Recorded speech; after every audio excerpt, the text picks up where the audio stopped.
오늘 우리들에게 주시는 하나님의 말씀은 누가복음 8장 1절로 3절까지의 말씀입니다.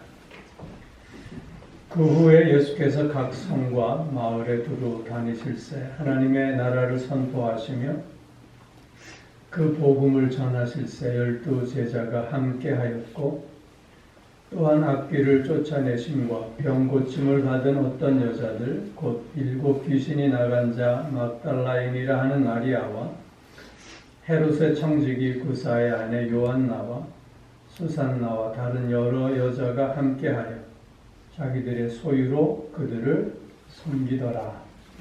아멘. 오늘 말씀을 의지해서 예수님과 함께하는 삶이라는 제목으로 말씀을 드립니다. 우리네 삶은 우리가 어디로 가느냐 또 무슨 일을 하느냐보다는 누구와 함께 하느냐가 더 중요한 문제입니다. 꽃밭에서 뒹굴면 몸에서 꽃향기가 나게 되는 것이고 시궁창에 발을 디디면 악취가 날 수밖에 없는 거겠지요. 우리가 예수님과 함께하는 삶을 살게 된다면 예수의 향기를 드러내는 자가 될 수밖에 없을 것이고 술 친구와 함께한다면 술 냄새를 풍길 수밖에 없는 것이겠지요. 오늘 우리가 함께 읽어보는 말씀은 갈릴리 그 2차 순회 전도하시는 그 예수님과 또 그 예수님을 따르는 제자 공동체의 모습을 설명해 주고 있는데요. 좀 특별한 것은 그 예수님의 제자 공동체 속에는 12 제자들만 있었던 것이 아니라 저들을 물심양면으로 적극적으로 돕는 여성들도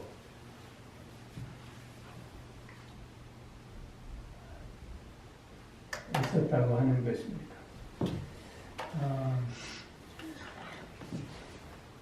그 당시에는 그 랍비 공동체라든가 혹은 쿰난 공동체 이런 그 특별한 그 그룹들이 있었는데 그런 그룹들 안에는 결코 여성들이 참여할 수가 없었던 것이죠. 쿰난 공동체라고 하면 그 세상과 좀 단절해서 광야에서 주로 사는 그 세례 요한이 속했다고 하는 그 에세네파 사람들 그런 공동체 또 랍비를 중심으로 한 그 랍비 공동체 이런 그룹에서는 결코 여성들이 참여할 수 없었습니다. 그 당시 그 여성들에 대한 권리라든가 또 여성들에 대한 그 인격의 존중이 무시되었던 그런 시대였기 때문이죠. 우리가 잘 알다시피 숫자에도 여성과 아이들은 포함되지 않을 정도로 그렇게 여성들이 무시되었던 그런 시대였음에도 불구하고 예수님의 공동체 속에는 초창기 때부터 여성들이 적극적으로 참여하고 함께하는 그런 공동체였음을 우리가 본문을 통해서도 확인해 보게 되는 것입니다. 특별히 오늘 우리가 본문 안에서 예수와 함께하는 삶, 그 예수 공동체 속에서 생활하는 그 삶의 모습은 어떤 삶이어야 하는가라고 하는 것을 우리가 교훈 얻을 수 있는데요.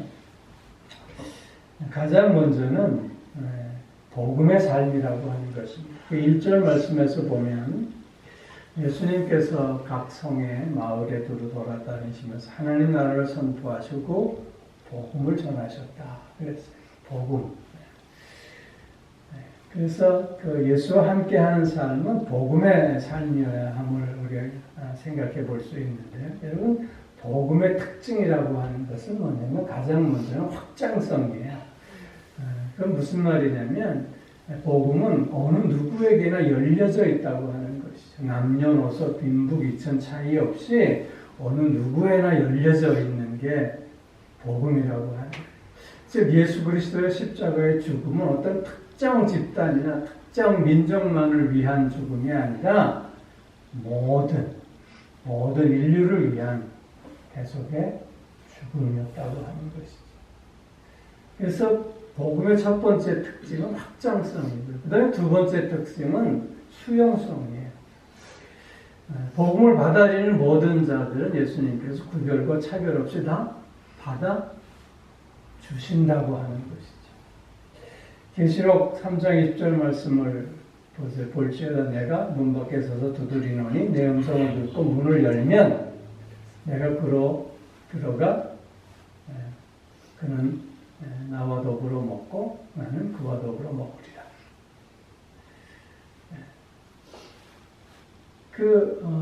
예수와 함께 할 수 있는 복음의 삶을 누릴 수 있는 유일한 조건은 문을 여는 것, 그것밖에 없다는 거예요. 지식이 있느냐 없느냐 그런 차별이 없는 것이죠. 그다음에 또 하나는 영원성이라고 하는 거예요. 복음을 믿으면 우리가 영원한 생명을 누리며 천국 시민으로서의 영원한 삶을 살게 된다고 하는 것이죠. 이제는 그 복음의 특성 속에서 그러면 복음의 삶이라고 하는 건 어떤 삶을 말하는 것이냐 하는 것이죠. 가장 먼저는 그리스도로 사는 삶을 얘기하는 거예요. 나로 사는 게 아니라 복음의 삶이라고 하는 건 그래서 그리스도로 사는 거예요. 그리스도로 산다고 하는 건 그리스도를 따르는 삶을 의미하는 것이겠죠. 그리스도는 자기 자신을 내어주는 삶을 사셨어요. 당신을 내어주심으로 미움이 있는 곳에 사랑을 심으셨고 또한 내어주심으로 말미암아 그 절망이 있는 곳에 희망을, 의욕이 있는 곳에 믿음, 오류가 있는 곳에 진리, 슬픔이 있는 곳에 기쁨을 심으셨잖아요. 그게 그리스도께서 당신을 내어주심으로 우리에게 보여주신 삶이에요. 요즘 안타까운 것은 한국의 지금 교회가 좀 시끄러운 모습을 우리에게 보여주고 있는데요. 오히려 몇몇 목사님들이 대중연설을 하면서 오히려 분열을 획책하고 또한 폭력을 조장하고 있는 그런 메시지들을 전하고 있는 모습을 보면서 안타까운 마음을 갖게 됩니다. 그리스도로 산다고 하는 것은 그리스도의 삶을 본받고 그리스도의 삶을 따라가는 삶을 산다고 하는 건데, 그렇기에 우리가 복음의 삶을 살고자 한다면 그래서 그리스도의 향기를 드러내는 그런 삶을 살 수 있어야 되는 것이고요. 또 복음의 삶이라고 할 때 또 하나의 특징은 하나님의 나라를 실현하는 삶을 살 수 있어야 한다는 것이죠. 특별히 우리가 속해 있는 공동체 안에서 천국을 소유하고 천국을 미리 맛보는 자로서 하나님의 자녀다운 그리스도인의 품격을 드러내는 삶을 우리가 살 수 있어야 하겠다고 하는 것입니다. 즉 하나님의 자녀로서 자녀다운 삶의 모습을 통해서 하나님의 나라를 실현할 수 있어야 하고 하나님의 다스리심이 우리에게 지금 있음을 서로 확인하는 그런 삶을 살 수 있어야 하겠다고 하는 것이죠. 또 오늘 본문을 통해 살펴보면 예수와 함께하는 삶의 두 번째 특징은 치유 회복의 삶이라고 하는 것입니다.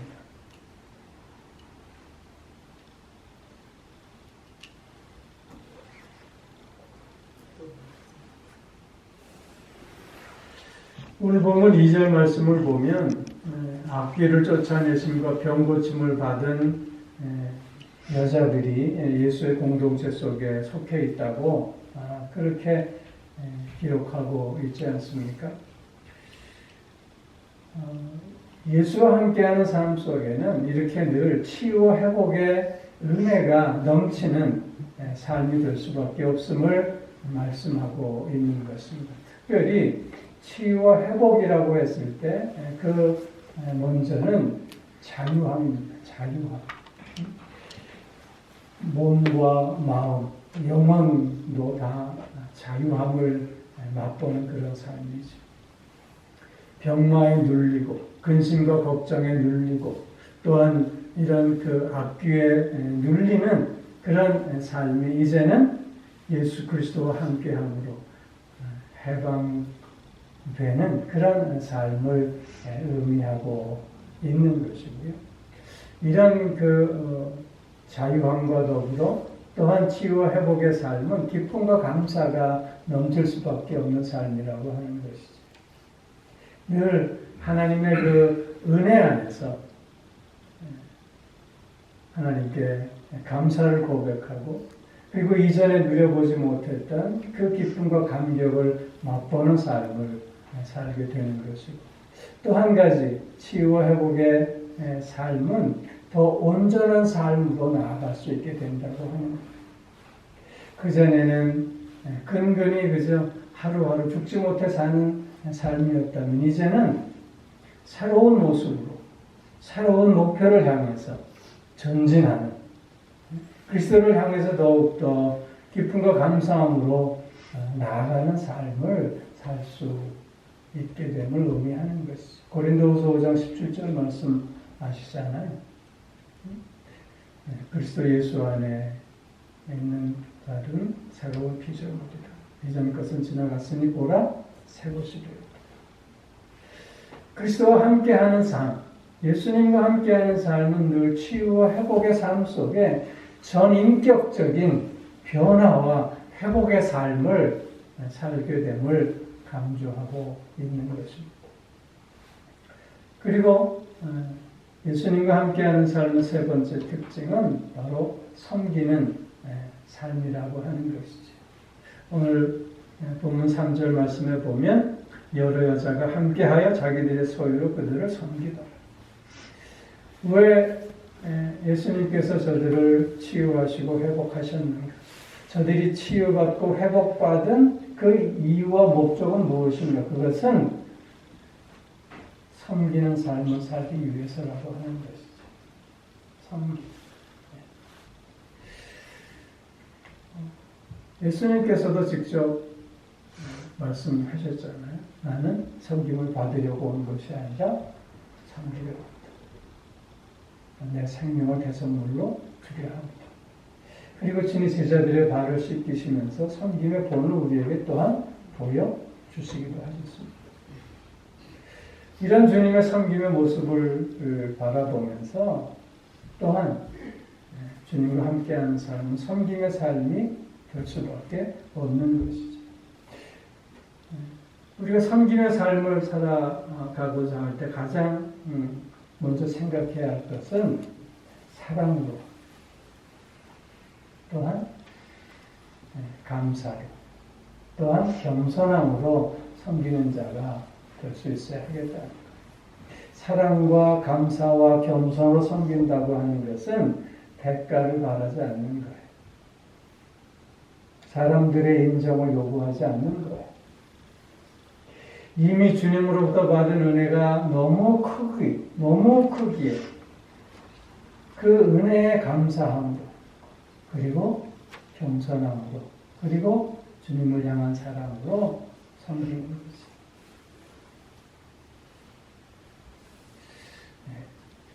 두 번째로는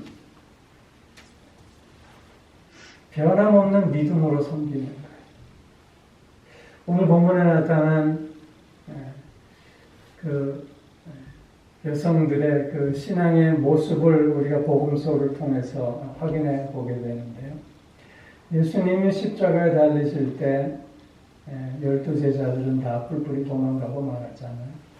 그런데 오늘 본문에 나타난 이 여성 제자들은 예수님의 십자가 현장을 끝까지 지켰던 자들이었습니다. 예수님이 어디에 묻히시는가를 따라가서 확인했던 자였고 주일 아침 일찍이 일어나 예수님의 시신에 기름을 바르기 위해서 일찍 집을 나섰던 여인들이었고 그 결과 그들은 부활의 첫 목격자가 될 수 있었으며 첫 증거자가 또한 될 수 있었다고 하는 것이죠. 섬긴다고 하는 것은 이렇게 변함없는 믿음을 가지고 섬기는 모습을 우리가 가질 수 있어야 한다는 것이죠. 또 하나는 최선을 다해서 섬길 수 있어야 하겠다는 것이죠. 자기들의 소유도구들을 섬겼다. 오늘 본문은 말씀하고 있습니다. 생명까지 바쳐서 주님을 섬기는 모습을 우리에게 오늘 보여주고 있는 것입니다. 이렇게 예수님과 함께하는 삶의 모습은 복음의 삶이요, 치유와 회복의 삶이요, 섬김의 삶인 것입니다. 이런 삶 속에 우리는 더 큰 기쁨과 평안을 맛볼 수 있게 되는 것이고, 또한 이런 삶 속에서 우리는 보다 의미와 가치가 커지는 삶을 살 수 있게 되는 것이죠. 오늘도 우리는 주님과 함께하는 예수의 제자로서의 삶을 삽니다. 그렇기에 우리의 삶 속에서 늘 예수의 향기가 드러나는 삶이 꼭 되어질 수 있기를 주의 이름으로 축원합니다. 기도하겠습니다. 오 사랑의 아버지 하나님, 우리를 부르시고 우리를 자녀 삼아 주셔서 오늘도 주님과 함께하는 삶을 이어갈 수 있게 하여 주시오니 참으로 감사를 드립니다. 하나님의 그 사랑과 은혜 안에서 복음의 삶을 더욱 힘있게 살아가는 우리가 될 수 있게 하여 주시고, 치유와 회복의 삶을 통해서 더욱더 온전한 삶을 이어가는 우리가 될 수 있게 하여 주옵시며, 섬기는 삶을 통해서 더 큰 기쁨과 평안을 맛보고 누리며 우리가 속한 공동체를 더욱더 튼실하게 세워가기에 부족함 없는 우리가 되게 하여 주시옵소서. 오늘도 주님의 제자로서 우리가 가는 곳마다 그리스도의 향기가 드러나는 아름답고 복된 삶 되게 하여 주시옵소서. 사랑의 아버지 하나님, 하나님께서 베풀어 주신 그 은혜와 사랑을 기억하며 귀한 정성으로 구별하는 앞에 올려드리오니 주님이 예물을 기쁘게 받아 주시옵고, 드린 손길과 그 삶 위에 주님 함께하여 주셔서 그 삶을 더욱더 향기롭게 하여 주시옵소서. 특별히 병원에 입원해 있는 사랑하는 주의 자녀를 붙들어 주시고 강건케 하여 주시고 새롭게 하여 주시옵소서. 옆에서 간절함과 사모함으로 기도하며 간호하는 여정에게도 하나님 함께 하여 주셔서 하늘의 위로가 충만할 수 있게 하여 주옵시고, 새로운 하나님의 은혜를 체험하며 하나님의 새로운 역사를 경험할 수 있게 하여 주시옵소서. 더 힘있고 더 담대하고 더 복되고 아름다운 삶을 이어가는 계기가 꼭 되게 하여 주시옵소서. 감사드리며 우리 주 예수 그리스도의 이름으로 기도하옵나이다.